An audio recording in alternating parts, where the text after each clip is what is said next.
Hello everyone, welcome to NEET Guru classes. मेरा नाम है मृदुल तिवारी और आज हम एक नया चैप्टर पढ़ने आ रहे हैं जिसका नाम है रेस्पिरेशन इन प्लांट्स। ठीक है, तो प्लांट फिजियोलॉजी में ये हमारा सेकंड चैप्टर है। अगर सिलेबस की बात करें तो यहाँ पे कोई भी चेंज नहीं हुआ है सिलेबस में। जो चीजें पहले आप पढ़ते थे वो सारी चीजें अभी भी आपको पढ़नी है। ठीक है, चाहे आप नीट के लिए पढ़ रहे हो चाहे क्लास 11th के लिए, सिलेबस में कोई चेंज नहीं है। ठीक है, तो ये पूरा चैप्टर हम पढ़ेंगे।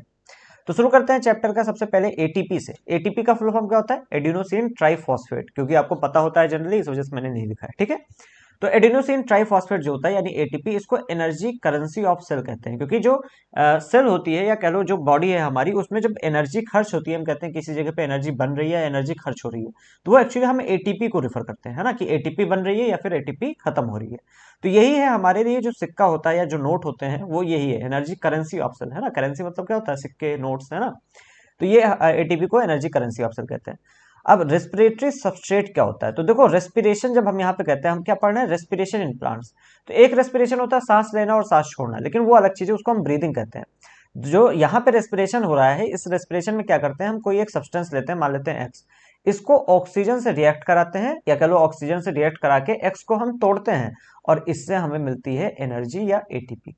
तो इसको हम कहते हैं रेस्पिरेशन। मतलब एक सबस्ट्रेट का लेना, एक चीज को लेना, उसको ऑक्सीजन से रिएक्ट कराना, जिससे वो टूटेगा और एनर्जी देगा। ठीक है, तो यहाँ पे जो ये एक्स है ना, यही होता है रेस्पिरेटरी सबस्ट्रेट। तो जो ये रेस्पिरेटरी सबस्ट्रेट की बात हो रही है, एक सेकंड, ये जो रेस्पिरेटरी सबस्ट्रेट की बात हो रही है, वो वही चीज है जो कि तोड़ी जा रही है एनर्जी निकालने के लिए, उसी को रेस्पिरेटरी सबस्ट्रेट कहते हैं। ठीक है, तो रेस्पिरेटरी सबस्ट्रेट क्या है? Compound which is oxidised to get energy. Energy निकालने के लिए जिस चीज को ऑक्सीडाइज किया जाए। अब यहाँ पे रेस्पिरेटरी सबस्ट्रेट जो होता है वो आप देखोगे जनरली कार्बोहाइड्रेट होता है। जनरली हम क्या करते हैं? कार्बोहाइड्रेट को तोड़ के एनर्जी निकालते हैं। ठीक है, लेकिन इसके अलावा प्रोटीन और फैट जो होते हैं, ये भी रेस्पिरेटरी सबस्ट्रेट की तरह काम करते हैं। ठीक है, तो कार्बोहाइड्रेट, प्रोटीन, फैट, तीनों। ठीक है, अच्छा अब हम आते हैं ग्लाइकोलिसिस पे। अब आते हैं ग्लाइकोलिसिस पे। तो ग्लाइकोलिसिस नाम की एक प्रोसेस है जो कि हम पढ़नी है, जिससे हमें पता चलेगा कि एनर्जी कैसे निकालते हैं हम किसी सबस्ट्रेट से, है ना। ग्लूकोज को देते हैं, तोड़ते हैं उसको, एनर्जी कैसे निकालते हैं, ये चीज हमें ग्लाइकोलिसिस बताता है। ठीक है, ग्लाइकोलिसिस दिया गया था या खोजा गया था 3 साइंटिस्ट के द्वारा, गुस्टाव एम्डेन, ओटो मेयरहॉफ और जे पारनास। आप सेकंड नाम अच्छे से याद रखना, है ना, एम्डेन, मेयरहॉफ और पारनास, ये चीज याद रखना। ठीक है, तो ये क्यों याद करना है? क्योंकि इन्हीं तीनों के बेसिस पे ग्लाइकोलिसिस को हम ईएमपी पाथवे कहते हैं। अब यहाँ पे ईएमपी का मतलब क्या है? एम्डेन, मेयरहॉफ और पारनास। ठीक है, तो जो साइंटिस्ट ने खोज रखा है उन्हीं के बेसिस पे हम इसका नाम ईएमपी पाथवे कर देते हैं। ठीक है, जो ग्लाइकोलिसिस है एक एनाएरोबिक प्रोसेस है। इसमें कोई ऑक्सीजन की जरूरत नहीं होती। एनाएरोबिक मतलब ऐसी प्रोसेस जिसमें ऑक्सीजन की जरूरत ना हो। ठीक है, तो ग्लाइकोलिसिस एनाएरोबिक प्रोसेस है, और ये हर एक लिविंग ऑर्गेनिज्म में होती है ना। जितने भी लिविंग ऑर्गेनिज्म आप सोच सकते हो, सब में ग्लाइकोलिसिस आपको देखने को मिल सकती है। ठीक है, अच्छा अब ग्लाइकोलिसिस का एक छोटा सा फॉर्म हम यहाँ पे देखते हैं। बेसिकली ग्लाइकोलिसिस होती क्या है? तो ग्लाइकोलिसिस वो प्रोसेस है जिससे हम ग्लूकोज को तोड़ के पायरुविक एसिड में बदल देते हैं। एक ग्लूकोज जब तोड़ता है, टूटता है, तो हमेशा 2 पायरुविक एसिड बनते हैं, याद रखना। ठीक है, तो glycolysis is process by which glucose is, आप कह लो ऑक्सीडाइज्ड या फिर कह लो ब्रेक, है ना, ब्रेक्ड, है ना, ऐसा कुछ। तो इनटू 2 पायरुविक एसिड, है ना, उसको तोड़ते हैं 2 पायरुविक एसिड। अच्छा, ये जो ग्लाइकोलिसिस होता है ना, ये पार्शियल ऑक्सीडेशन होता है, इसमें ग्लूकोज का कंप्लीट ऑक्सीडेशन नहीं होता है। ठीक है, तो ग्लाइकोलिसिस एक पार्शियल ऑक्सीडेशन प्रोसेस है। ठीक है, अच्छा यहाँ पे एक और इंपॉर्टेंट है, सुक्रोज जो होती है, इसको याद रखना है, ये ग्लूकोज और फ्रक्टोज में सुक्रोज को जब हम तोड़ते हैं, सुक्रोज क्या है? डाइसेक्राइड, ये मोनोसेक्राइड देगी ग्लूकोज और फ्रक्टोज, है ना। सुक्रोज को तोड़ने के लिए जो एंजाइम यूज होता है उसे इन्वर्टेज कहते हैं। तो इन्वर्टेज एंजाइम कई बार आएगा आपके सामने, है ना, केमिस्ट्री में भी आएगा हो सकता है। तो ये याद रखना, सुक्रोज को इन्वर्टेज एंजाइम तोड़ के ग्लूकोज और फ्रक्टोज में बदल देता है। ठीक है, और यही ग्लूकोज जो है हमारी, इसी को हम ग्लाइकोलिसिस के अंदर लेके जाते हैं। अब यहाँ पे एक चीज और याद रखो कि यहाँ पे हमने कहा कि ये ईएमपी पाथवे है ना। एक सेकंड रुको, मैंने बोला यहाँ पे कि ये ईएमपी पाथवे है ना।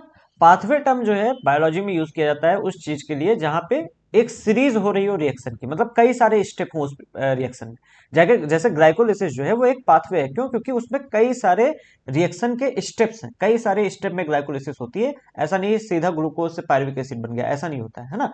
ग्लाइकोलिसिस एक पूरे पूरे स्टेप में होती है, तो इस वजह से उसको पाथवे कहते हैं। ठीक है, अच्छा यहाँ पे देखो, मैंने ग्लाइकोलिसिस आपको दिखाई है ना, यही है ग्लाइकोलिसिस। ये जो आपको साइड में दिख रहा है, यहाँ पे हमने ग्लूकोज लिया है, और ग्लूकोज से बना है 2 पायरुविक एसिड, है ना, 2 पायरुविक एसिड ग्लूकोज से बन गया, इसी को ग्लाइकोलिसिस कहते हैं। तो अभी हमने शॉर्ट फॉर्म में देख लिया, अब हम पूरा एक लॉन्ग फॉर्म देखते हैं, क्योंकि पूछा जाता है तो आपको याद करना पड़ेगा, है ना। और इतना भी टफ नहीं है, देखने से लगता होगा आपको कि हाँ टफ है ना, इजी है, आप याद करना कोशिश करना एक बार, ठीक है। अच्छा, जो ग्लूकोज होता है ये 6 कार्बन का कंपाउंड है ना। पहले स्टेप में क्या होता है, ग्लूकोज से ग्लूकोज 6 फॉस्फेट बनता है, और इसके लिए जो एंजाइम होता है वो हेक्सोकाइनेज यूज होता है।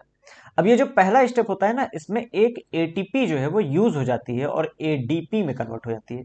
जब भी एटीपी से एडीपी बन जाए, मतलब एटीपी का यूज हो रहा है ना, एडिनोसिन ट्राइफॉस्फेट से एडिनोसिन डाइफॉस्फेट बन जाए, मतलब एडिनोसिन ट्राइफॉस्फेट यूज हो गया, तो एक एटीपी पहले ही स्टेप में खत्म हो गई हमारी, है ना। हम एनर्जी निकालने की बात कर रहे हैं, लेकिन देखो यहाँ पे एनर्जी हमने दे दी बाकायदा, है ना, उल्टा हो गया बेसिकली, ठीक है। तो पहले स्टेप में ग्लूकोज से ग्लूकोज 6 फॉस्फेट बनेगा, हेक्सोकाइनेज की प्रेजेंस में एक एटीपी यूज होगी, ठीक है। फिर ग्लूकोज 6 फॉस्फेट का आइसोमेराइजेशन होगा, यानी आइसोमर इसका बन जाएगा, जो कि है फ्रक्टोज 6 फॉस्फेट, ये दूसरा स्टेप हो गया। तीसरे स्टेप में फ्रक्टोज 6 फॉस्फेट से बन जाएगा फ्रक्टोज 1,6 बिस फॉस्फेट, और इसमें एक एटीपी फिर से यूज हो जाएगी। एटीपी कहां से चेंज हो रही है, एडीपी में, मतलब एक एनर्जी यहाँ पे एक एटीपी का मॉलिक्यूल फिर यूज हो गया। तो टोटल 2 एटीपी हमें यहाँ पे यूज हो गए, पहले एटीपी पहले स्टेप में, दूसरा एटीपी यहाँ पे तीसरे स्टेप में यूज हो गया, ठीक है। फिर अब क्या होगा आगे, फ्रक्टोज 1,6 बिसफॉस्फेट जो है ये चेंज हो जाएगा 3 फॉस्फोग्लिसरल्डिहाइड में, या जिसे PGAL कहते हैं, फॉस्फोग्लिसरल्डिहाइड, है ना, ग्लिसरल्डिहाइड जिसे आप कहते हैं। तो 3 फॉस्फोग्लिसरल्डिहाइड में ये चेंज हो जाएगा, और ये जो 3 फॉस्फोग्लिसरल्डिहाइड है ना, ये चेंज होता रहता है डाईहाइड्रोक्सी एसीटोन फॉस्फेट में, या फिर वापस आ जाएगा, मतलब ये दोनों स्टेप्स इंटरचेंजेबल है ना, ये सामने भी जा सकती है और पीछे भी रिएक्शन, ठीक है। तो 3 फॉस्फोग्लिसरल्डिहाइड या जिसे 3 PGAL कहते हैं, ये डाईहाइड्रोक्सी एसीटोन फॉस्फेट में भी चेंज हो सकता है और वापस उसी स्टेप में आ सकता है, ठीक है। तो ये एक ही सेम लेवल का स्टेप दोनों माना जाता है, ठीक है। फिर अगले स्टेप में क्या होगा, जो 3 फॉस्फोग्लिसरल्डिहाइड या जो 3 PGAL है, ये चेंज हो जाएगा 1,3 फॉस्फोग्लिसरेलिक एसिड, और टोटल 2 मॉलिक्यूल बनेंगे इसके, क्यों, क्योंकि ये 3 कार्बन का होता है ना। भाई हम 6 कार्बन लेके चले थे ऊपर से, अभी तक हर एक कंपाउंड में 6 कार्बन था, लेकिन अब हम जहां पे 2 लिख रहे हैं, क्यों, क्योंकि 1,3 बिस फॉस्फोग्लिसराइड ग्लिसरिक एसिड जो है ये 3 कार्बन का कंपाउंड है, और टोटल 2 बनेंगे, तो 3 दूनी 6 कार्बन यहाँ पे भी हो जाएगा। अब इस स्टेप में एक NAD+ जो है वो NADH और H+ में चेंज हो जाता है, कन्वर्ट हो जाता है, ठीक है। लेकिन यहाँ पे एक और चीज नोट कर लो, है ना, 2 NAD+ जो है वो 2 NADH बनाएंगे, ठीक है। हाँ, 2 NAD+ जो है वो 2 NADH बनाएंगे, साथ में आपके पास 2H+ भी मिलेगा, है ना। तो यहाँ पे भी 2 लिख दो ऐसे, यहाँ पे पास में छोटा सा, है ना। तो दोनों का ये पे 2 2 बनेंगे। तो इस सिस्टम में क्या होगा, NAD+ NADH और 2H+ बनाएगा। अब NADH का क्या काम है ये अभी आपको आगे दिखेगा, ठीक है, आगे पता चलेगा। अगले स्टेप में क्या होगा, जो 1,3 बिस फॉस्फोग्लिसरिक एसिड है, ये चेंज होगा 3 फॉस्फोग्लिसरिक एसिड में, ठीक है। तो 3 फॉस्फोग्लिसरिक एसिड में चेंज होगा, और इस स्टेप में अगेन 2 ADP जो है वो कन्वर्ट होकर 2 ATP बनाएंगे। अब यहाँ पे ATP का फॉर्मेशन हो रहा है, मतलब 2 ATP हमें मिल रही, अभी तक हम लूज कर रहे थे, ATP जा रही थी, खत्म हो रही थी, इस स्टेप में हमें ATP मिल गई, ठीक है। अब अगले स्टेप में देखो, 3 फॉस्फोग्लिसरिक एसिड जो है ये 2 फॉस्फोग्लिसरेट बनाएगा, ठीक है, क्या बनाएगा, 2 फॉस्फोग्लिसरेट बनाएगा। अच्छा, 2 फॉस्फोग्लिसरेट से फिर बनेगा फॉस्फोइनॉल पायरुवेट यानी पेप, और ये यहाँ पे इस स्टेप में, यानी 2 फॉस्फोग्लिसरेट से जब पेप बनेगा फॉस्फोइनॉल पायरुवेट, तो एक वाटर का मॉलिक्यूल निकलता है। तो ये जो वाटर का मॉलिक्यूल निकलता है, ये डायरेक्ट क्वेश्चन आता है कि वाटर का मॉलिक्यूल इनमें से किस स्टेप्स पे निकलता है, उसमें आपको कई सारी रिएक्शन सिस्टम में दे रही थी, तो आपको ये ध्यान रखना है, जब 2 फॉस्फोग्लिसरेट से पेप बनता है यानी फॉस्फोइनॉल पायरुवेट बनता है, तो वाटर का मॉलिक्यूल यहाँ पे निकलता है। अब जो पेप बना है यानी फॉस्फोइनॉल पायरुवेट, ये बना देगा 2 पायरुविक एसिड, और इस स्टेप में अगेन 2 ADP जो है वो ATP में चेंज होगी, अगेन 2 ATP हमें मिलेगी, मतलब पॉजिटिव में हम फिर से, ठीक है। अब 3 कार्बन का हमारे पास पायरुविक एसिड यहाँ पे तैयार हो गया, ठीक है, यही है ग्लाइकोलिसिस हमने। अच्छा, अब मैंने कहा कि ग्लाइकोलिसिस में क्या होता है, एनर्जी बनाई जाती है, तो देखें एनर्जी बनी कि नहीं, देखो यहाँ पे हमने एनर्जी खत्म की है ना, एक ATP यहाँ पे खत्म है, -1 यहाँ पे, है ना। फिर यहाँ पे भी खत्म हुई, तो -1 यहाँ पे भी एक ATP खत्म हुई इस स्टेप में, ठीक है। इस स्टेप में 2 ऐड हुई ATP, अगेन इस स्टेप में भी 2 ऐड हुई, मतलब टोटल 4 ATP हमें मिली और 2 खर्च हुई, यानी 2 ATP का नेट गेन आएगा। तो अब ग्लाइकोलिसिस में कुछ चीजें पूछी जाती हैं, जैसे सबसे पहले पूछा जाता है क्या क्या बना, तो देखो 4 ATP बने दो NADH बने, यहाँ पर 1 की जगह 2 लिखो, 2 NADH बने, है ना, 4 ATP बने, 2 NADH बने और एक वाटर बना, है ना। अच्छा, यूज क्या हुआ, ये तो हमें फॉर्म हो गया कि क्या क्या चीजें मिली हमें, ठीक है। यूज क्या हो गया, 2 ATP यूज हो गया। तो नेट गेन कितने का आया, 2 ATP का नेट गेन आया भाई। 4 बनी, 2 खत्म हो गई, 2 हमने खुद डाली वहां पे यूज की, तो 2 ATP बनी हमारे पास। तो इतना बड़ा स्टेप जब हमारे बॉडी में होता है, ये पूरा का पूरा ग्लाइकोलिसिस आपके सामने है ना। जब यहाँ ऊपर से नीचे तक हम इतना बड़ा स्टेप करते हैं सारी चीजें, तो हमारे पास कुल 2 ATP का गेन रहता है। ये है ग्लाइकोलिसिस, और ये कोई बहुत ही अच्छी प्रोसेस नहीं है, क्योंकि ये पार्शियल ऑक्सीडेशन है और हमें बहुत कम ATP मिलते हैं इसमें, है ना। ठीक है, और एनारोबिक प्रोसेस है ये, ठीक है। अच्छा, आखिर में देखो हमें पायरुविक एसिड मिल रहा है ना। अब ये पायरुविक एसिड का काम क्या होगा, मतलब फेट क्या होगा, फेट मतलब होता है इसका आगे चल के क्या होगा, है ना। फेट क्या कहते हैं उसे, इस किस्मत समझ लो, इसकी किस्मत क्या होती है ना। तो फेट क्या होगा पायरुविक एसिड का, आगे चल के क्या होगा पायरुविक एसिड के साथ, है ना। तो पायरुविक एसिड देखो, लैक्टिक एसिड फर्मेंटेशन या एल्कोहलिक फर्मेंटेशन, दोनों फर्मेंटेशन प्रोसेस है। ये पायरुविक एसिड जो है इसका फर्मेंटेशन हो सकता है ना, या फिर इसे एरोबिक रेस्पिरेशन में यूज किया जा सकता है। ये जो फर्मेंटेशन होती है ना, चाहे लैक्टिक एसिड फर्मेंटेशन हो, जब चाहे अल्कोहलिक फर्मेंटेशन, ये दोनों के दोनों एनएरोबिक प्रोसेस होती है। तो पायरुविक एसिड या फिर एनएरोबिक प्रोसेस में जा सकता है या फिर एरोबिक प्रोसेस में। एनएरोबिक वाले में कौन कौन है, लैक्टिक एसिड फर्मेंटेशन और अल्कोहलिक फर्मेंटेशन, इन दोनों में यूज हो सकता है पायरुविक एसिड। और एरोबिक में है क्रेब्स साइकिल और ईटीएस यानी इलेक्ट्रॉन ट्रांसपोर्ट सिस्टम, ठीक है, ईटीएस में जा सकता है। तो एरोबिक और एनारोबिक दोनों हमें पढ़ना है। सबसे पहले हम फर्मेंटेशन पढ़ेंगे, लैक्टिक एसिड और अल्कोहलिक, और बहुत ही सिंपल मतलब छोटे में पढ़ेंगे, ठीक है। अच्छा, अब ये कैसे पढ़ेंगे, पेज होता था तो पेज तो मैं घुमा देता था, इसको कैसे घुमाएंगे, तो इसको घुमाएं, कैसे घुमाएं, 2 मिनट रुको, मैं इसको घुमाता हूँ, है ना, किसी तरीके से घुमा के वापस लाते हैं। हाँ, तो हमने कर दिया पेज रोटेट, है ना, और हम इसको अच्छे से पढ़ पाएंगे, ठीक है। तो मैंने कहा पायरुविक एसिड जो होता है ये फर्मेंटेशन में जा सकता है, जो कि एनारोबिक प्रोसेस है, या फिर एटीएस और क्रेब साइकिल में जा सकता है, जो कि एरोबिक प्रोसेस है, ठीक है। पहले हम फर्मेंटेशन पढ़ रहे हैं, तो हमारे पास पायरुविक एसिड बना ग्लाइकोलिसिस के द्वारा, है ना। अब ये ग्लाइकोलिसिस जो होता है, मतलब जो पायरुविक एसिड होता है, मान लेते हैं सबसे पहले ये एल्कोहलिक फर्मेंटेशन देख लेते हैं। जैसे एग्जांपल है ईस्ट, ईस्ट में क्या, सॉरी, ईस्ट में क्या होता है, एल्कोहलिक फर्मेंटेशन होता है, ठीक है।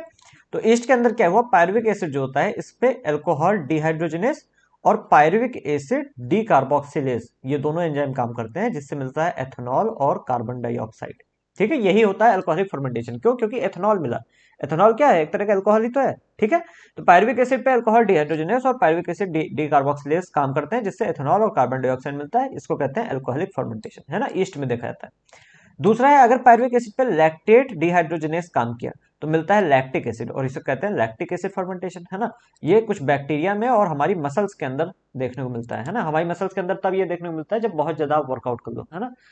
मतलब काम कर लो, ऐसा जिम जाने की जरूरत नहीं है, बहुत ज्यादा काम कर लिया आपने तो मसल्स, जिस मसल से आप बहुत ज्यादा काम करे होंगे उसमें ये देखने को मिलेगा, लैक्टेट डिहाइड्रोजनेस की वजह से लैक्टिक एसिड बन जाएगा, ठीक है।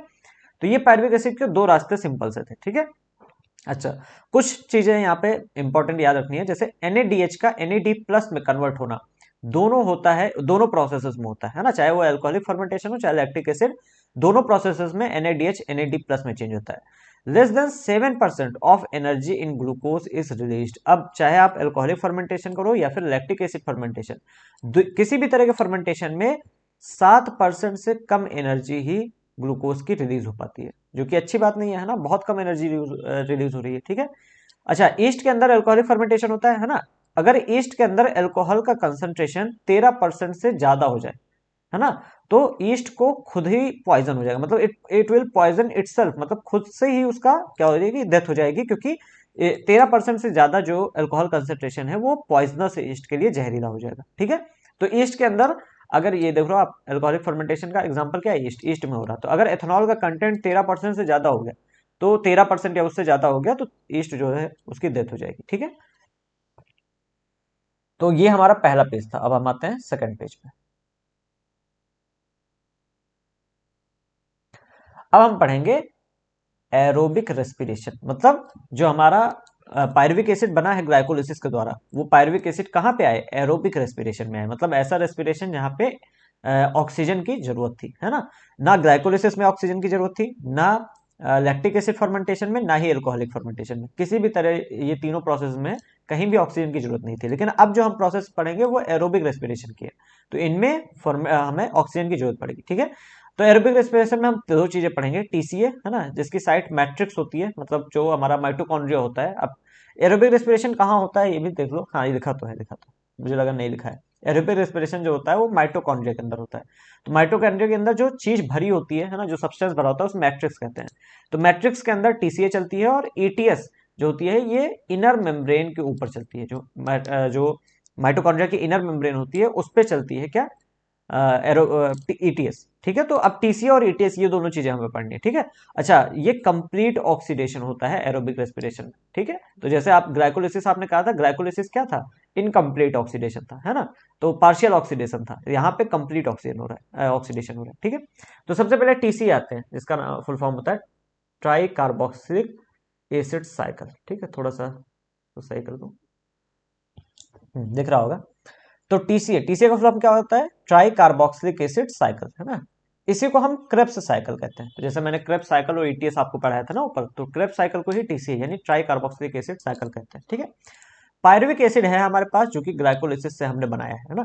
इसमें कोएंजाइम ए, सीओए मतलब कोएंजाइम ए और एनएडी प्लस ऐड होता है, जिससे मैग्नीशियम और पायरुविक एसिड डिहाइड्रोजनेस की प्रेजेंस में हमें मिलता है एसिटाइल कोएंजाइम में कार्बन डाइऑक्साइड, NaDH और H प्लस, ठीक है। ये चार चीजें हमें मिलती हैं कैसे, सबसे पहले स्टेप में जब पायरुविक एसिड जो होता है कोएंजाइम में और NAD प्लस से रिएक्ट करता है मैग्नीशियम की प्रेजेंस में, ठीक है। अब यहाँ पे देखो, जो एसिटाइल कोएंजाइम ए है उसको लेके हम आगे बढ़ते हैं। एसिटाइल कोएंजाइम ए जो होता है ये 2 कार्बन का कंपाउंड है, ठीक है।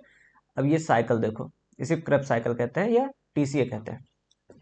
एसिटाइल कोएंजाइम ए जो हमारे पास मिला अभी, उसको ऑक्जेलो एसिटिक एसिड से उसका रिएक्शन होगा, जो कि 4 कार्बन का कंपाउंड है ना। ऑक्जेलो एसिटिक एसिड याद है, OAA है ना, ऑक्जेलो एसिटिक एसिड। तो मतलब याद है, मतलब क्योंकि पिछले चैप्टर में था इसलिए मैं पूछ रहा हूँ याद है कि नहीं, ठीक है। तो एसिटाइल कोएंजाइम में ऑक्जेलो एसिटिक एसिड से रिएक्ट करेगा, इससे बनेगा सिट्रिक एसिड, जो कि 6 कार्बन का कंपाउंड है ना भाई, 2 कार्बन ऊपर, नीचे 4 carbon, total 6 carbon. Citric acid फिर बनाएगा अल्फा कीटो ग्लूटारिक एसिड, और इस स्टेप में एक कार्बन डाइऑक्साइड रिलीज होगी और एक NAD जो है वो NADH में चेंज होगा, ठीक है। NADH और NAD का फुल फॉर्म जो है वो अभी मैं आपको बताऊंगा, है ना, लेकिन अभी कोई जरूरत नहीं है, अभी आगे बताएंगे, ठीक है। तो अल्फा कीटो ग्लूटारिक एसिड बनेगा, जो कि 5 कार्बन का हो गया, क्यों, क्योंकि एक CO2 निकल गया, 6 में से एक कार्बन निकल गया, तो 5 कार्बन का अल्फा कीटो ग्लूटारिक एसिड बना, ठीक है। अब एनसीईआरटी कहता है कि alpha keto glutaric acid succinic acid में बदलता है, जो कि एक 4 कार्बन का कंपाउंड है, ठीक है। और इस स्टेप में अगेन एक कार्बन डाइऑक्साइड निकलेगा, एक NADH फिर से फॉर्म होगा, एक GTP बनेगी और एक ATP बनेगी। क्या क्या बन रहा है, फिर से याद करो, फिर से क्या क्या बन रहा है, CO2 तो निकल जा रहा है, एक NADH, एक GTP और एक ATP बन रही है। ये जो GTP और ATP एक साथ बनती है ना, इसी को हम कहते हैं कभी कभी कपलिंग होना या कपल रिएक्शन होना, है ना, कपल रिएक्शन होना या कपलिंग होना, ऐसा कहते हैं हम कि ATP और GTP दोनों बन रही है। किस स्टेप में, जब alpha keto glutaric acid succinic acid में चेंज हो रहा है, ठीक है। अब यहाँ पे एनसीईआरटी एक इंपॉर्टेंट बात कहता है कि alpha keto glutaric acid directly succinic acid में भी चेंज हो सकता है, या फिर ऐसा हो सकता है कि पहले सक्सेनाइल कोएंजाइम ए में चेंज हो, उसके बाद सक्सेनिक एसिड में बदले, ठीक है। तो ये चीज आपको इस फिगर से याद रखनी है कि हो सकता है अल्फा कीटोग्लूटारिक एसिड पहले सक्सेनाइल कोएंजाइम ए में चेंज हो रहा हो, उसके बाद सक्सेनिक एसिड में आ रहा हो, या हो सकता है डायरेक्ट आपका सक्सेनिक एसिड में आ रहा हो, तो भी गलत नहीं होगा, ठीक है। जो आंसर होगा या वो भी सही माना जाएगा कि डायरेक्ट आ गया, ठीक है। अब सक्सेनिक एसिड जो होता है इससे बनता है मैलिक एसिड, जो कि 4 कार्बन का कंपाउंड है, और इस सिस्टम में FAD जो है ये FADH2 में चेंज होता है। मैलिक एसिड से अगेन ऑक्जेलो एसिटिक एसिड रीजनरेट कर जाता है, और इस सिस्टम में NAD जो है वो NADH में चेंज होता है, ठीक है। तो ये सारी चीजें आपको अच्छे से याद रखनी है, ये भी इजी है ना, टफ नहीं है। अच्छा, इसी को हम कहते हैं टीसीए, या फिर अच्छा नाम देखो, नाम भी यहाँ पे चेंज हो रहा है। टीसीए तो कहते हैं, क्रेब साइकिल भी कहते हैं, तीसरा नाम एक आ गया सिट्रिक एसिड साइकिल। तो 3 साइकिल इसको कहते हैं, है ना, टीसीए, या फिर ट्राई कार्बोक्सिलिक एसिड साइकिल, या फिर क्रेब साइकिल, या फिर सिट्रिक एसिड साइकिल, तीनों इसी का नाम, ठीक है। अच्छा, अब अब यहां पे देखो, ये जो भी आपका बताया गया है क्रेब साइकिल, जो भी यहाँ पे चल रहा है, टीसीए या क्रेब साइकिल या सिट्रिक एसिड साइकिल, इसमें हमारे पास एक पायरुविक एसिड है ना, 1 पायरुविक एसिड से ये सारा काम हो रहा है। लेकिन जब एक ग्लूकोज होता है हमारे पास, एक ग्लूकोज जब हमारे पास होता है, तो उससे बनता क्या है, 2 पायरुविक एसिड, है ना, 2 pyruvic acid.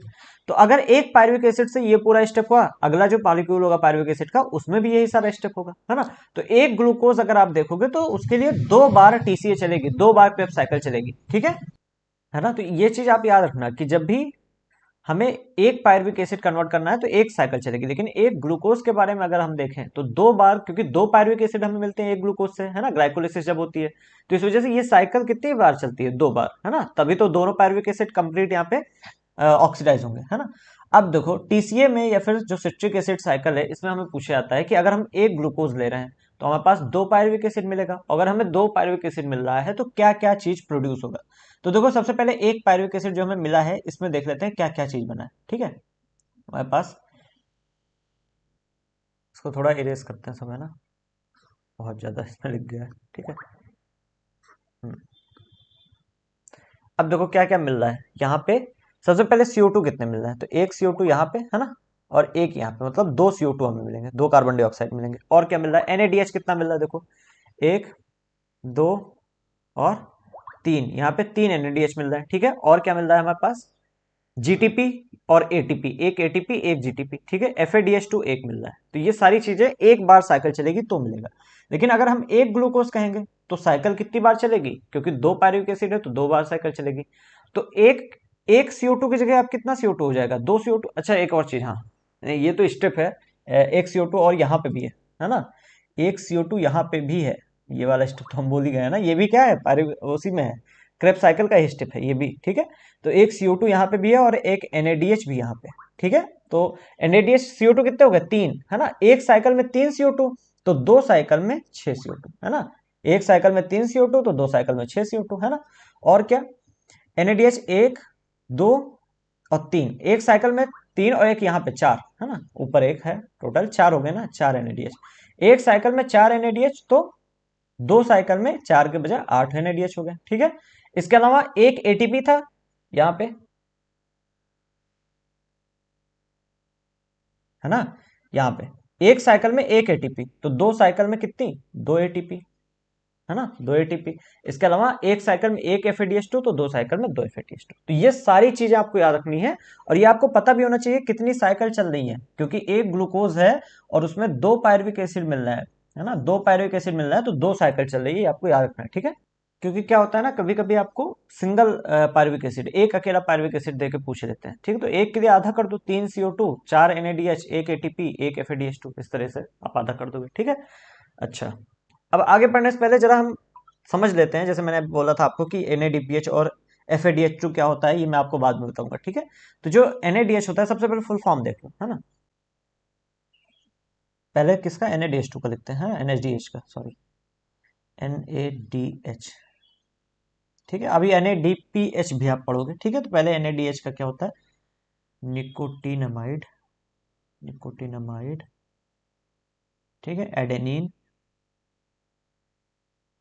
Die nucleotide, D से डाई न्यूक्लियोटाइड। और ये जो H लगा हुआ है ना, ये NAD के साथ बेसिकली अटैच है, तो आप ऐसे प्लस हाइड्रोजन लिखते हैं, ठीक है। ये क्या है, NADH का ये फुल फॉर्म है। अभी आप एक NADPH पढ़ोगे तो उसमें क्या होगा, निकोटिनामाइड एडेनिन डाइन्यूक्लियोटाइड फॉस्फेट होगा, है ना, NADPH, या फिर NADP आप पढ़ोगे तो, ठीक है। तो वो दूसरा हो गया, ठीक है। ये फिलहाल NADH ही है। तो ये NADH जो आपका 8 मॉलिक्यूल बना हुआ है 2 साइकिल से, वो यही है, ठीक है, NADH। FADH का फुल फॉर्म जो होता है वो फ्लेविन एडेनिन डाइन्यूक्लियोटाइड होता है। बेसिकली इतना इंपॉर्टेंट नहीं है ना, तो अभी इसको जानने की जरूरत नहीं है, ठीक है, इसको अभी आप छोड़ो। अब हम आएंगे, फिर से इसको चेंज करना पड़ेगा, है ना, रोटेट करना पड़ेगा इसको, कोई बात नहीं। अब हम आएंगे ETS पे। तो देखो हमने ग्लाइकोलिसिस पढ़ी, ग्लाइकोलिसिस से हमें मिला पायरुविक एसिड। पायरुविक एसिड को हमने क्रेब्स साइकिल में डाला। क्रेब्स साइकिल में हमें 2 इंपॉर्टेंट प्रोडक्ट बने जिन पे आपको ध्यान रखना है, NADH और FADH2। ये जो NADH और FADH2 है ना, ये जाएंगे ETS में, और इनसे हम NADH और FADH2 से निकालेंगे एनर्जी, ठीक है। अभी आप आगे पढ़ोगे या फिर अभी ही जान लो, जो एक NADH होता है ना, जो एक NADPH लिखो, एक NADPH जो होता है वो 3 ATP बनाता है, ठीक है। और जो एक FADH2 होता है वो 2 ATP बनाता है, 2 ATP बनाता है, ठीक है। तो इसी वजह से हम NADH और FADH2 को अब कहाँ डालेंगे, इलेक्ट्रॉन ट्रांसपोर्ट चेन में या इलेक्ट्रॉन ट्रांसपोर्ट सिस्टम में डालेंगे, जिसके थ्रू ये क्या होगा, हमें एनर्जी देगा या ATP देगा। ठीक है। अच्छा, ETS पढ़ने से पहले मैं आपको बता दूं, जो ETS होता है उसमें चार चार कॉम्प्लेक्सेस होते हैं। ETS में चार कॉम्प्लेक्स होते हैं, उनका नाम डायरेक्ट पूछ लिया जाता है कभी कभी, और कभी कभी मैचिंग में आता है, तो याद रखना है। जो पहला कॉम्प्लेक्स होता है वो होता है NADH डिहाइड्रोजनेस।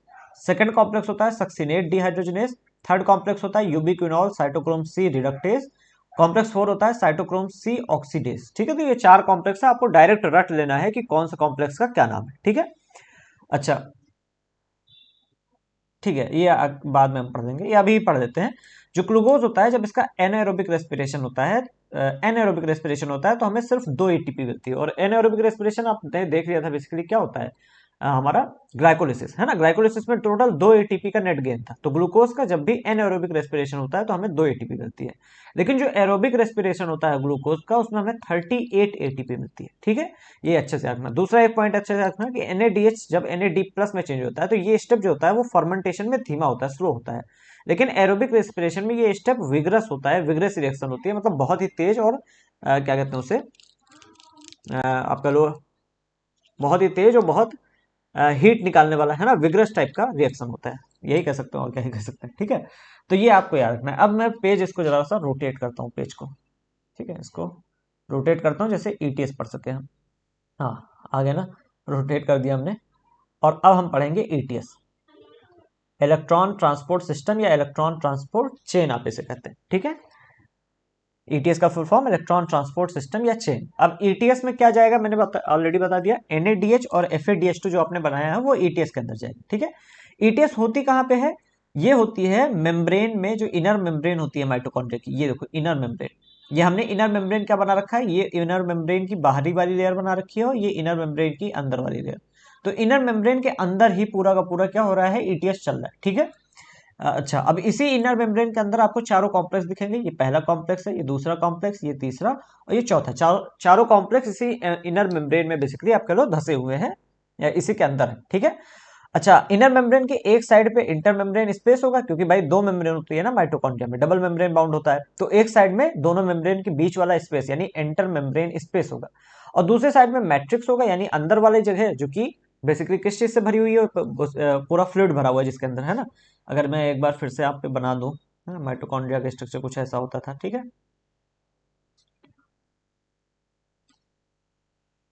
ये आउटर मेम्ब्रेन हो गई, ये कुछ ऐसा होता था इनर मेम्ब्रेन, है ना, ऐसी कुछ होती थी इनर मेम्ब्रेन। ठीक है, तो ये अंदर मैट्रिक्स है और ये बाहर क्या है, इंटर मेम्ब्रेन स्पेस, और ये जो मेम्ब्रेन है इसी में चल रही है ETS। ठीक है, तो कुछ ऐसा था ये, है ना। तो अब हम देखते हैं ETS में होता क्या है। तो जो मैट्रिक्स है हमारा, देखो हम सारी चीजें जो हमारी बनी हुई हैं, क्या कहते हैं, क्रेब्स साइकिल जो हो गया, माइटोकॉन्ड्रिया के अंदर ही तो चल रही थी, मैट्रिक्स में ही तो क्रेब्स साइकिल चल रही थी। थोड़ा सा इधर आओ, मैं आपको दिखाता हूँ, है ना। क्रेब्स साइकिल जो होती है वो TCA है ना, TCA या फिर जो क्रेब्स साइकिल है, ये मैट्रिक्स में ही चल रही थी। ठीक है, तो मैट्रिक्स में हमारे पास क्या क्या बन गया, मैट्रिक्स में हमारे पास क्रेब्स साइकिल चल रही थी, तो मैट्रिक्स में ही NADH बन गया और मैट्रिक्स में ही FADH2 बन गया, है ना। ये चीज मैट्रिक्स में ही तो सब बनी। अच्छा, अब क्या होता है कि हम ETS में एक काम करते हैं, हाइड्रोजन को इधर उधर करते हैं, जिससे कि जो क्या कहते हैं उसे, ग्रेडियंट हो वो बन सके। मतलब एक साइड हाइड्रोजन को हम बढ़ाते हैं और दूसरे साइड कम करते हैं। अब देखो कैसे, हाइड्रोजन को बढ़ाना कम करना क्या होता है, इलेक्ट्रॉन को यूज करके। जैसे सबसे पहले यहाँ कॉम्प्लेक्स 1 के नीचे देखो NADH है हमारे पास, इसको हमने NAD में चेंज किया, इससे एक इलेक्ट्रॉन निकला। इस इलेक्ट्रॉन को जो कॉम्प्लेक्स 1 है इसमें भेज दिया जाता है, और सबसे पहले इसे एक्सेप्ट करता है FMN नाम का कंपाउंड। ठीक है, फिर इसे भेजा जाता है FES के पास में। इनके फुल फॉर्म आपको रटने की जरूरत नहीं, ठीक है, मैं आपको सही बता रहा हूँ, जरूरत नहीं है रटने की। ठीक है, वैसे आप याद कर लेना, मैं इसको अभी फुल फॉर्म बता दूंगा FEMN और FES का, लेकिन अभी फिलहाल नहीं जरूरत है। ठीक है, तो ये इलेक्ट्रॉन FMN में जाता है, फिर उससे आता है FES में। ये दोनों साइटोक्रोम और साइटोक्रोम कह रहा हूँ, कॉम्प्लेक्स 1 के अंदर है। ठीक है, अब कॉम्प्लेक्स 1 से इलेक्ट्रॉन फिर से बाहर निकलेगा, और ये इलेक्ट्रॉन जाएगा यूबिक्विनोन के पास। ठीक है, यूबिक्विनोन से होते हुए फिर ये इलेक्ट्रॉन आ जाएगा कॉम्प्लेक्स 3 में। ठीक है, अब दूसरी जगह देखो जो FADH2 था ये चेंज होगा FAD में, अगेन एक इलेक्ट्रॉन निकलेगा, ये इलेक्ट्रॉन को तुरंत FeS उठा लेगा जो कि कॉम्प्लेक्स 2 में है यहाँ पे, ठीक है। कॉम्प्लेक्स 2 फिर ये इलेक्ट्रॉन को भेजेगा यूबिक्विनोन के पास, ठीक है। तो जो कॉम्प्लेक्स 1 और कॉम्प्लेक्स 2 दोनों क्या कर रहे हैं, इलेक्ट्रॉन को यूबिक्विनोन के पास भेज रहे हैं। यूबिक्विनोन का क्या कर रहा है, यूबी मतलब अरे यार यू क्यू का जो मतलब है वो यहाँ पे आपने देखा होगा, ये यूबिक्विनोन, ठीक है, ये होता है यूबिक्विनोन, ठीक है। इसका फुल फॉर्म अभी मैं लिखता हूँ, ठीक है, अभी लिख के आपको समझा देता हूँ तो सब अच्छे से आएगा। फिलहाल देखो, पहले और दूसरे कॉम्प्लेक्स ने यूबिक्विनोन के पास भेजा, इसने इलेक्ट्रॉन को भेजना शुरू किया तीसरे कॉम्प्लेक्स के पास, जो कि यहाँ पे आप देख लो, पहले सबसे पहले साइटोक्रोम बी के पास इलेक्ट्रॉन आया, फिर FeS के पास, फिर साइटोक्रोम सी से होता हुआ इलेक्ट्रॉन चौथे वाले पे आ जाएगा, साइटोक्रोम ए यहाँ पे एक्सेप्ट करेगा, फिर साइटोक्रोम A3 एक्सेप्ट करेगा, और फिर इसी इलेक्ट्रॉन को वापस बाहर भेज दिया जाएगा। देखो मैट्रिक्स से इलेक्ट्रॉन गया था और मैट्रिक्स से ही बाहर आ गया, ठीक है। अब इसमें हुआ क्या, तो फिर से देखते हैं, है ना, हुआ क्या, हुआ ये कि जैसे ही इलेक्ट्रॉन FNM और FeS से पास होता हुआ बाहर कॉम्प्लेक्स 1 के बाहर निकला, NADH जैसे ही NAD में प्लस NADH से NAD जैसे ही बना, एक हाइड्रोजन तुरंत कॉम्प्लेक्स 1 क्या करता है, मैट्रिक्स से उठाता है और इंटरमेम्ब्रेन स्पेस में भेज देता है, ठीक है। कॉम्प्लेक्स 1 का काम क्या हो गया, हाइड्रोजन को मैट्रिक्स से उठाना, इंटरमेम्ब्रेन सिस्टम में भेज देना, ठीक है। अच्छा, फिर इलेक्ट्रॉन जाएगा यूबिक्विनोन के पास। अच्छा, यहाँ पे FADH2 FAD में चेंज हुआ, इलेक्ट्रॉन निकला, इलेक्ट्रॉन FeS जो होता है इसके पास गया, फिर उसके बाद इलेक्ट्रॉन जाएगा यूबिक्विनोन के पास। फिर ये दोनों इलेक्ट्रॉन जैसे ही साइटोक्रोम बी में जाएंगे, यानी तीसरे वाले में जाएंगे, तीसरा वाला कॉम्प्लेक्स भी एक हाइड्रोजन उठाएगा नीचे से मतलब मैट्रिक्स से, और इसको भेज देगा कहाँ, इंटरमेम्ब्रेन स्पेस में, है ना। दूसरा वाला ये काम नहीं करता, सेकंड जो हमारा कॉम्प्लेक्स है वो डायरेक्टली हाइड्रोजन ट्रांसपोर्ट में इन्वॉल्व नहीं होता, ये क्वेश्चन पूछा था, याद रखना, ठीक है। अच्छा, अब इलेक्ट्रॉन जो है साइटोक्रोम बी से FeS में गया, साइटोक्रोम सी में गया, इलेक्ट्रॉन फिर जाएगा साइटोक्रोम ए और साइटोक्रोम A3 में, और जैसे ही यहाँ पे फोर्थ वाले में इलेक्ट्रॉन आया, फिर से फोर्थ वाले कॉम्प्लेक्स ने भी हाइड्रोजन एक उठाया मैट्रिक्स से और भेज दिया इंटरमेम्ब्रेन स्पेस में। तो देख रहे हो कैसे ही एक जगह से हाइड्रोजन को कम किया जा रहा है और दूसरी जगह बढ़ाया जा रहा है, इससे क्या होता है, हाइड्रोजन की संख्या जो होती है वो इंटरमेम्ब्रेन स्पेस में बढ़ती चली जाती है धीमे धीमे, ठीक है। चौथे कॉम्प्लेक्स ने भी यही किया, अब इलेक्ट्रॉन वापस आ गया। अब ये जो इलेक्ट्रॉन वापस आया है चौथे कॉम्प्लेक्स से, इस इलेक्ट्रॉन को यहाँ पे ऑक्सीजन एक्सेप्ट करेगा और वाटर में चेंज हो जाएगा, ऑक्सीजन और 4 हाइड्रोजन यहाँ पे इलेक्ट्रॉन को एक्सेप्ट करते हुए 2H2O में चेंज हो जाएंगे, ठीक है। अच्छा, इसके अलावा क्या, अब ये सारी चीजें हो रही हैं, ठीक है। हमने क्या किया, हाइड्रोजन जो है H+ ये हम बढ़ाते चले गए इंटरमेम्ब्रेन स्पेस में, है ना। अब कंसंट्रेशन हमारा काफी ज्यादा H+ का हो गया इंटरमेम्ब्रेन स्पेस में, क्योंकि जितने भी कॉम्प्लेक्स है वो सारे के सारे काम ही यही कर रहे हैं, है ना, हाइड्रोजन को इंटरमेम्ब्रेन स्पेस में बढ़ा रहे हैं। अब जब भी हाइड्रोजन जब एक लेवल के बाहर चला जाएगा, जब एक लिमिट आ जाएगी, हाइड्रोजन इतना ही रह सकता है इंटरमेम्ब्रेन स्पेस में, तो हमारा काम आता है ATP सिंथेज मॉलिक्यूल, या कह लो जो हमारा, हाँ, ATP सिंथेज मॉलिक्यूल है ना, ये ATP सिंथेज मॉलिक्यूल, जो ATP सिंथेज मॉलिक्यूल होता है, इसमें दो, आपको पता है, दो पार्ट होते हैं, F0 जो कि मेम्ब्रेन में घुसा हुआ होता है, और F1 जो कि मेम्ब्रेन से प्रोट्रूड करता है, यानी बाहर की ओर निकलता है। और जो F0 होता है वो किस तरीके से काम करता है, एक ट्रांसपोर्ट चैनल की तरह काम करता है, या कह लो फैसिलिटेटेड ट्रांसपोर्ट कराता है। जो बाहर हाइड्रोजन संख्या बढ़ गई है ना, अब इन हाइड्रोजन को एक जगह चाहिए वापस से अंदर आने के लिए, क्योंकि बाहर बहुत बढ़ गए हैं, बाहर भाई भीड़ ज्यादा है, तो ये अंदर आना चाह रहे हैं, और अंदर आने के लिए जगह कौन देगा, F0, है ना। ATP सिंथेज मॉलिक्यूल में दो पार्ट, F0 F1, ये जो F0 है ना, ये जगह देता है मॉलिक्यूल को वापस से अंदर आने के लिए, समझ में आया। तो ये जो हाइड्रोजन है ये क्या करते हैं, दो दो हाइड्रोजन अंदर आना शुरू करते हैं, और एक खूब तेज से आते हैं, ऐसे धीमे धीमे नहीं कि दो आया फिर 2 मिनट बाद दो आया, ऐसा नहीं, बहुत ही तेज से दो दो हाइड्रोजन अंदर आना शुरू करते हैं, और जैसे ही हाइड्रोजन अंदर आते हैं ATP सिंथेज जो है वो एक्टिवेट हो जाता है, और ADP को ATP में कन्वर्ट कर देता है। समझ में आया, किसको किसमें, ADP को ATP में कन्वर्ट कर देता है। जब भी दो हाइड्रोजन अंदर आते हैं तुरंत एक ADP एक ATP में कन्वर्ट हो जाता है, और इसी से हमारी ATP का फॉर्मेशन होता है, और इसे कहते हैं इलेक्ट्रॉन ट्रांसपोर्ट सिस्टम या ETS। समझ में आ गया। तो थोड़ा सा कॉम्प्लेक्स आपको लगेगा, लेकिन एक ही चीज हमें कर रहे हैं, हम अंदर से हाइड्रोजन को निकाल के बाहर की ओर ले जा रहे हैं, और जब बाहर हाइड्रोजन ज्यादा हो जा रहा है तो हम एक रास्ता प्रोवाइड कर दे रहे हैं हाइड्रोजन का वापस से अंदर आने के लिए, और हाइड्रोजन जब तेजी से बाहर से अंदर आते हैं तो ATP सिंथेज जो होता है वो एक्टिवेट हो जाता है, जिससे एटीपी बनती है। ठीक है, तो यही हो रहा था ईटीएस में, है ना। अच्छा अच्छा, मैंने कहा कि एरोबिक रेस्पिरेशन में 38 एटीपी बनती है। तो कैसे बनती है भाई? 38 एटीपी मैंने यहाँ पे लिखा है, एरोबिक रेस्पिरेशन में 38 एटीपी बनती है। ठीक है, तो कैसे बनती है ये समझो। तो देखो, तो मैं यहाँ पे आपको काउंट करके दिखाता हूँ, एक एक करके काउंट करते हैं। ठीक है, सबसे पहले देखो हमारे पास, जब हम ग्लाइकोलिसिस से शुरू किए थे, है ना, ग्लाइकोलिसिस, ग्लाइकोलिसिस में हमारे पास 2 एटीपी बनी थी, है ना। देखो एरोबिक रेस्पिरेशन में भी ग्लाइकोलिसिस तो होगी ही, एनाएरोबिक प्रोसेस है, लेकिन एरोबिक रेस्पिरेशन में ग्लाइकोलिसिस तो होगी, तभी तो पायरुविक एसिड आएगा। पायरुविक एसिड आएगा तभी तो हम आगे बढ़ेंगे, है ना। तो ग्लाइकोलिसिस तो होगी। ठीक है, तो एरोबिक रेस्पिरेशन में हम देख रहे हैं कि कितने एटीपी, 38 एटीपी कहां से आए, ये चीज हम देख रहे हैं। तो ग्लाइकोलिसिस में ऑलरेडी 2 एटीपी बनी थी, इसके अलावा एनएडीपीएच भी तो बने थे। कितने बने थे? 2 एनएडीएच, है ना, 2 एनएडीएच बने थे। ठीक है, इसके अलावा ग्लाइकोलिसिस के बाद हमने क्रेब्स साइकिल में, क्रेब्स साइकिल में क्या क्या बना जाना है यहाँ देखो। क्रेब्स साइकिल में 8 एनएडीएच बने और 2 एफएडीएच2 बने। क्रेब्स साइकिल में 8 एनएडीएच बने, 2 एफएडीएच2 बने, है ना। एक ग्लूकोज की बात हो रही है, सारी एक ग्लूकोज की बात हो रही है। ठीक है, 2 एफएडीएच2 बने। इसके अलावा क्रेब्स साइकिल में भी तो 2 एटीपी बनी, है ना। ये सारी सारी चीजें यहाँ पे मैंने लिखी है देखो, 8 एनएडीएच2, 2 एफएडीएच2 और 2 एटीपी। ठीक है, अब देखो, अब हम काउंट करते हैं। तो एटीपी तो सामने ही है आपके पास कि 2 एटीपी यहां हो गई, 2 एटीपी यहां होगी, 4 एटीपी तो ये होगी। देखो एक एनएडीएच जो होता है ना, वो 3 एटीपी को बनाता है, तो 2 3 6 एटीपी यहां से आ जाएगी। कहां से? ग्लाइकोलिसिस वाले एनएडीएच से।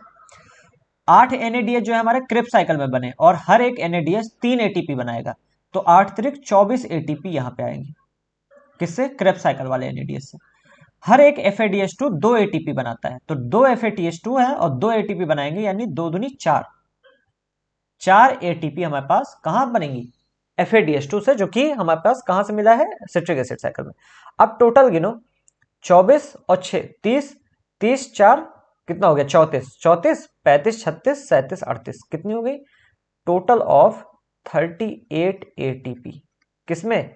एरोबिक रेस्पिरेशन में।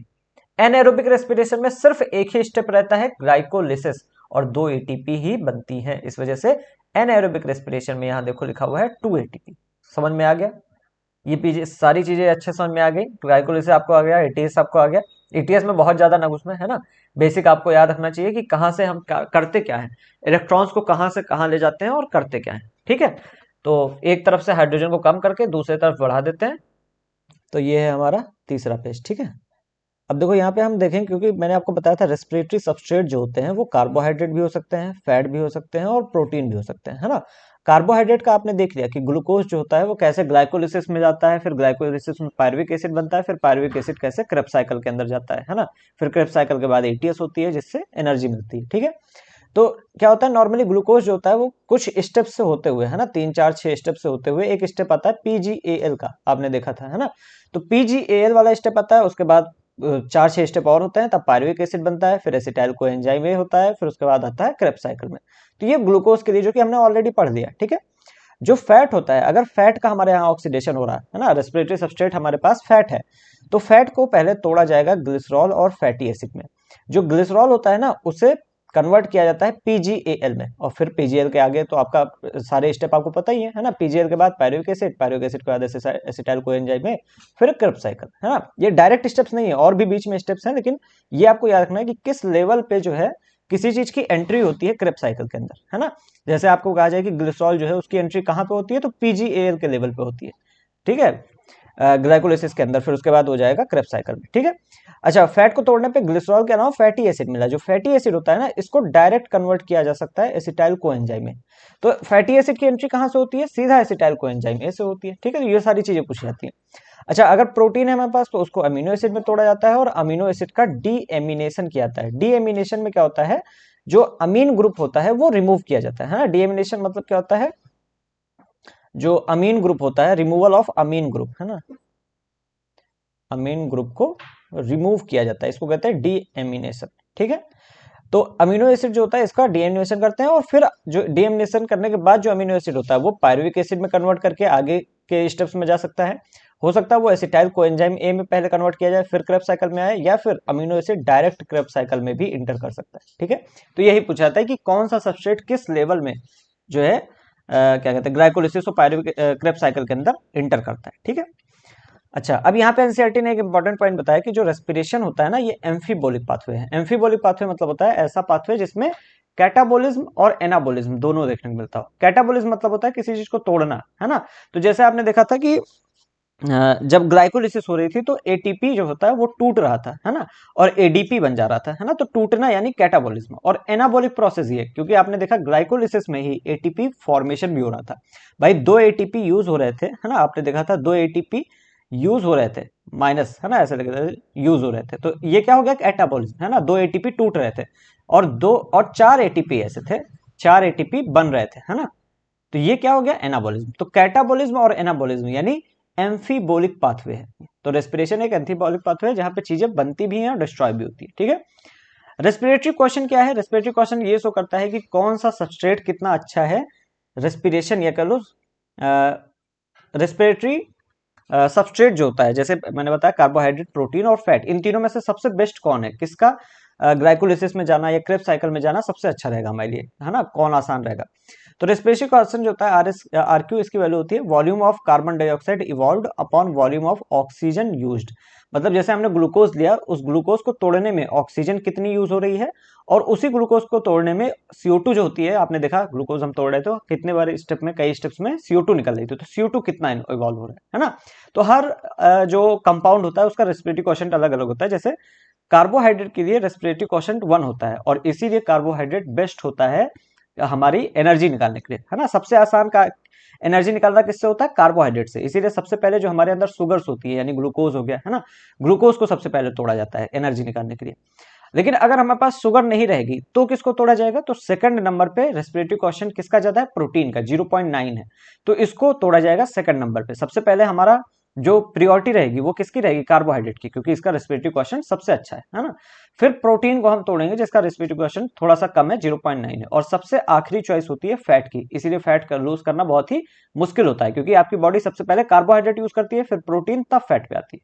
तो फैट को तोड़ना थोड़ा सा मुश्किल होता है, इसका रेस्पिरेटरी क्वोशंट 0.7 होता है। ठीक है, तो रेस्पिरेटरी क्वोशंट ये शो करता है बेसिकली आपका, कह लो कि कौन सा सबस्ट्रेट जो होता है वो बेस्ट होता है। ठीक है, तो बस यही 3 पेज थे हमारा, है ना। ये थर्ड पेज है, ये सेकंड पेज और ये फर्स्ट पेज, है ना। तो ये 3 पेज का हमारा माइंड मैप था। और वीडियो अगर अच्छा लगा हो तो लाइक और शेयर कर देना, है ना, चैनल को सब्सक्राइब कर देना। और अगर कोई भी क्वेश्चन आ रहा हो आपके दिमाग में, कुछ समझ में ना आ रहा हो, तो कमेंट करके पूछ लेना। ठीक है, कमेंट में मैं आपको समझा दूंगा। ठीक है, तो ठीक है, मिलते हैं अगले वीडियो में, तब तक के लिए बाय।